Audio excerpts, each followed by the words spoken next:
Speaking my language, mate. Yeah. Welcome back to A Celtic State of Mind. I'm Paul John Dykes. That's Chris McElwain. That's Sean Connolly. And he is in Australia. We're watching Celtic 2, Hibs 0. It's at Easter Road. First 20 minutes of that game, Sean, Hibs had us on the back foot, pressed us high, and we had to kind of soak up. I mean, I think maybe they created one really decent chance. We had to soak it up, but we did soak it up. And then after the 20 minutes, we were kind of out the road. I thought Celtic took a real stranglehold in the game. What do you make of the first half? Yeah, Hibs came out. It's been a pattern, and to be fair, it's been a pattern for years, right? That the home team will kind of come out at the start and try and it's not like they're playing through us, right? They're putting a lot of high balls into the box, but the idea is they want to make their presence known, let their fans and us and the referee know that they're here to compete, and they didn't have any real clear-cut chances, but they were kind of physically and energetically dominating at that point. We've seen it against St Mirren, we've seen it against Feyenoord, but then the team just kept calm, stood up to it, defended well. And then the first chance we do get comes in a counter-attack, and we get the ball in the net, it gets flagged offside, but from that point on, we're much more calm, much more composed, and we do start to find the passes, and Hibs start to get a bit more desperate. There's some late challenges they were putting in, actually, to be honest. I was a bit worried at times. But yeah, we were quite composed thereafter, and well worth the lead. Two quick-fire goals. Hibs should probably be down to 10 men. I can talk about that more later if you want. Could have had a potential penalty. Yeah, maybe. So yeah, and we hit the post as well. So I think we're worth the lead despite that, as you mentioned, the early kind of onslaught from Hibs. Yeah, my only concern actually when Hibs were doing that, because as Sean says, Chris, we expect this. This is what we're expecting to happen. This is what the team will be expecting to happen, Chris. It's no surprise to us. My only concern was, Casper with these little dinks that he's doing at the moment. I don't know if that's as a result of his shoulder injury, but on 2 occasions he put us under some real pressure, and it was completely unnecessary. I think O'Neill was unhappy on the sidelines as well with that. He did. I believe he told him just to hoof it up the park at one point. I think it was even alluded to in commentary. Look, I mean, it's been a good. I think it's been a good game. I've actually enjoyed watching it. There was a couple of moments early on for Hibs. I think their best chance was the one where they crossed from deep, and it was a tremendous cross. And I think Sirachi just does enough to put Boyle. I think it was off putting in the net. But other than that, I agree with Sean. I think we've taken control of the match. I think every player to a man is doing pretty well. I think, in particular, I want to sound out Colby Donovan, who I think has been under quite a bit of pressure in the match from McGrath. I think it is from Hibs.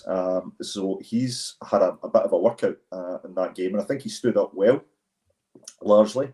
In fact, I think the whole defence is done pretty well. Very, very unlucky not to be 3 goals up. I mean, that was a great bit of quality for Sirachi's for the move that Sirachi then put the shot against the post. But shows he's right up for the challenge as well. And it's been kind of an old-fashioned game. It's been quite physical. There's been hard challenges on both sides. I think both teams kind of dealing with it.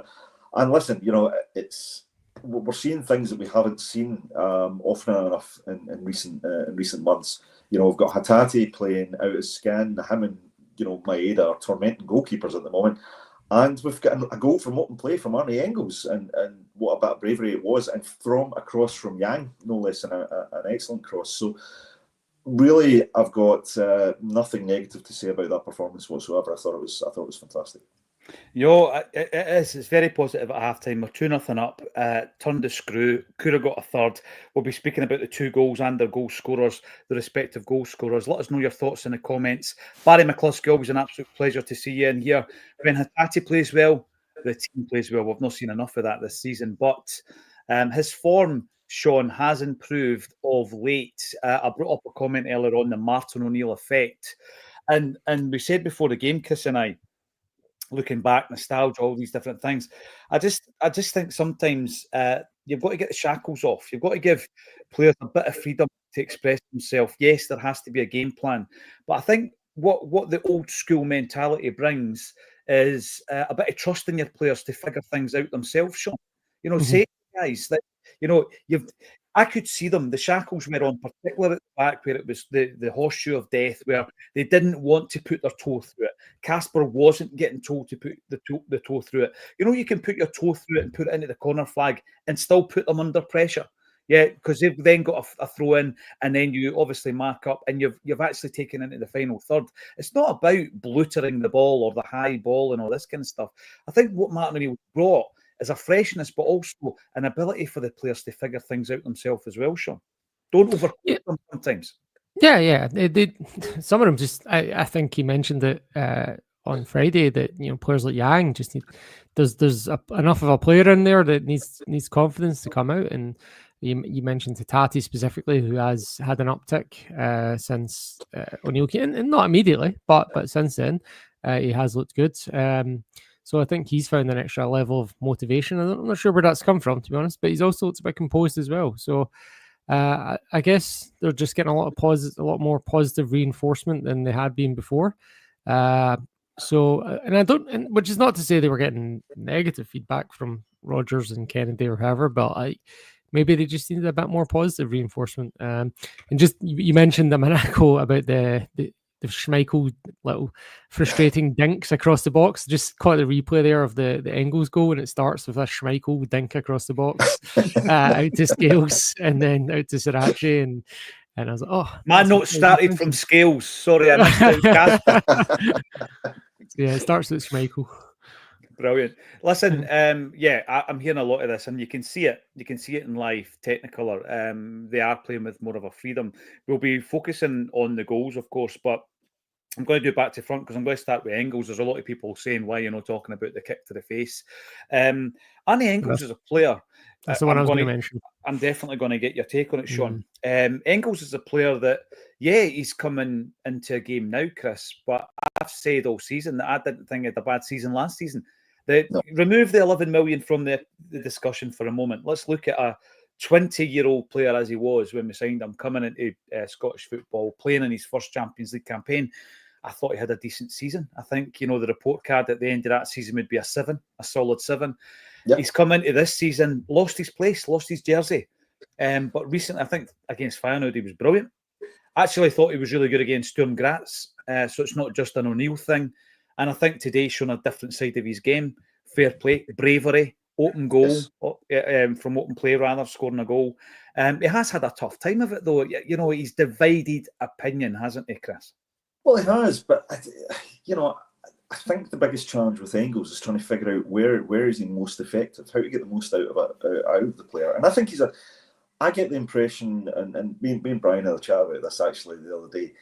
We think he's a player that thrives on confidence as well. We don't think he's a guy who is naturally going to be a leader on the park at this stage of his career. I think he's a player that will actually play well in a system and a team that's performing.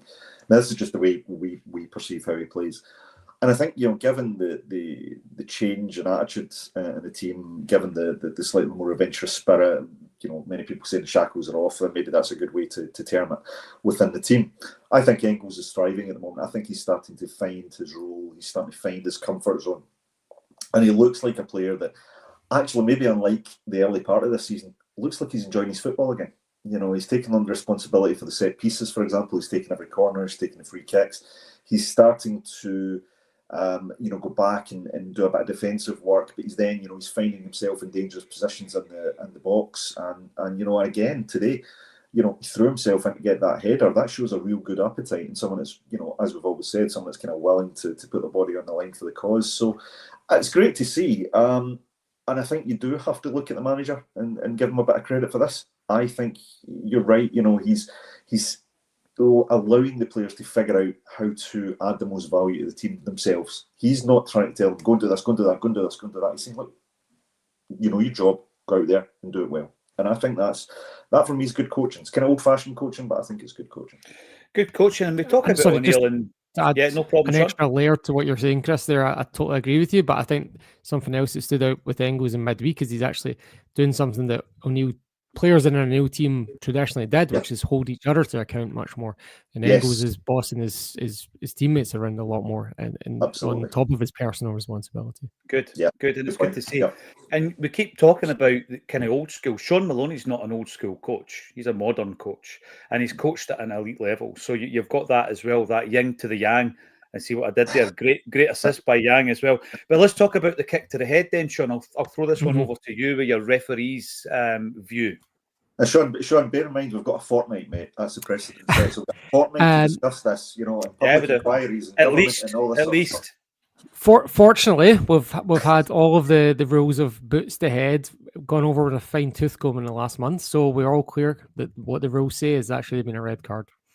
And to frame it a little bit more simply, imagine that had happened in the centre circle and there wasn't a goal coming out of it. I don't think anyone would have argued against a red card in that situation.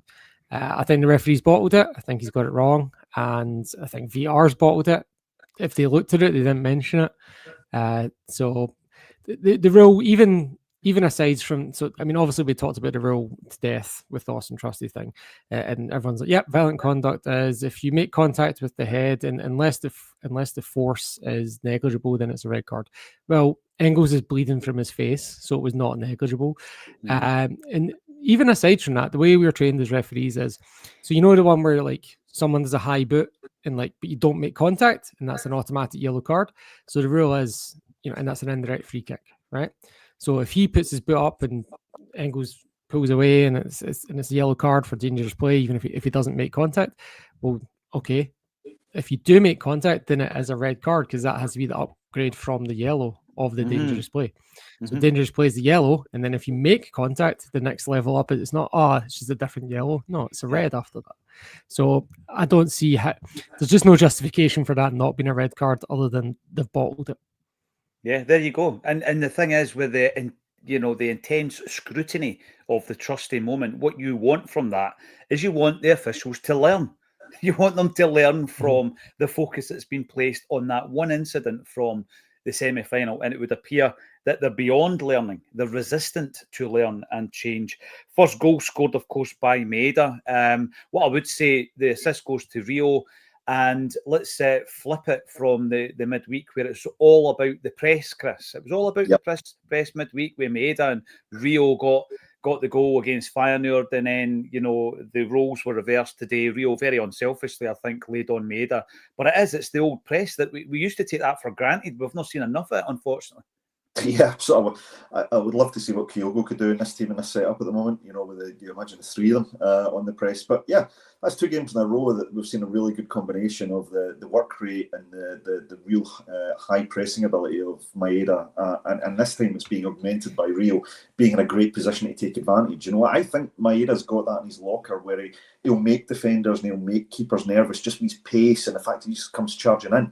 And 2 games in the bounce now, we've seen evidence of that. And what's great is you've got Rio in a position to take advantage of it. And he showed good strength, good awareness, and getting very unselfish play to the striker, let your striker get the goal. And it's things that we know these players can do. We've just not seemingly found a way to unleash it up until recent weeks. So again, you're looking at that there wasn't major surgery needed to start to get the best out of these players. It's tinkering. It's just getting the right level of, positional awareness and ability, and making sure everybody knows their job. And again, I'm going to say it. I have to look at, the divine Martin O'Neill for this. The big thing with this, Chris, I am a big Brendan Rodgers fan. Right? But it does appear that the shackles are off, and you start to ask yourself the question, well, what was the problem? What was the problem here, right? Because it's multifaceted. There's no way you can say the problems Celtic had were just Brendan Rodgers. I mean, Dermot Desmond's already said that. Has there been a sub, Sean? Yep, Ralston's on. Ralston's on for Donovan. He took a slow one. Because Donovan's on a yellow, probably. On a yellow, and then there was a bit of revenge. He took a slow one. Yeah. Right, last comment. We'll come back to the Rodgers and O'Neill dynamic at the end of the game. Go and enjoy the second half. Gerard McCulloch. Is it the Jerry McCulloch? You're probably better at interviewing than he is.